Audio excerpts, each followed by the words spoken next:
The nature of death and the fate of the human soul after death are riddles to which no man has found a key. But there have been a few restless men who have made investigations in the field, and while they have not learned the answers, their inquiries have borne startling fruit. In April of 1907, the prominent French physician and neurologist, Dr. Henri Baraduc, suffered an unfortunate loss. His son, André Joseph Baraduc, died at the age of 17. On the day after the funeral, Monsieur Charles Vinot, a close friend of the family, came to pay his respects.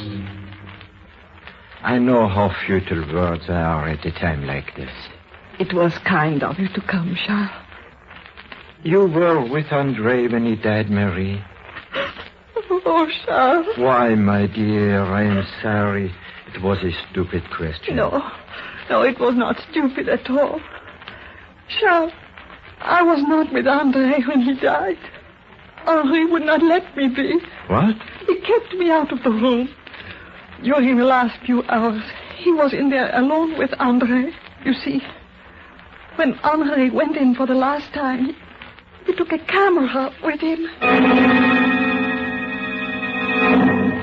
When Charles Vinot saw Marie several months later, he realized that she was a very sick woman. And a month later, Vinot received word that her condition was critical. He went at once to the Baraduc house. I'd rather you wouldn't come in, Vinot. Marie is dying. Good Lord.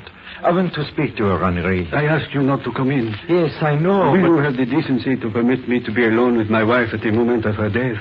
Why, Henri? For the same reason that you wanted to be alone with your son? Are you perhaps planning to set up your camera near the deathbed? Oh, you know about that, do you? Well, yes, since you inquire. Yes, that's exactly what I'm planning.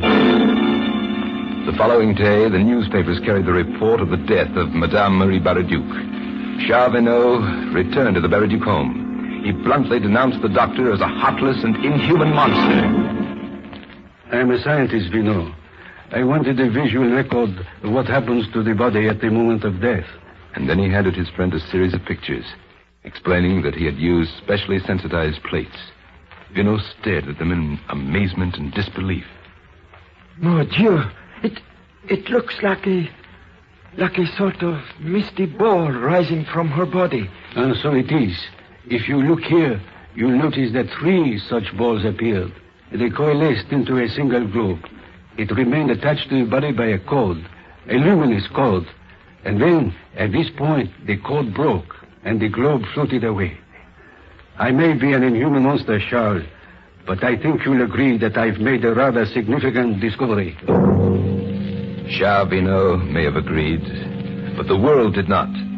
Dr. Baraduc's astonishing pictures have been published frequently, but science has refused to take them seriously.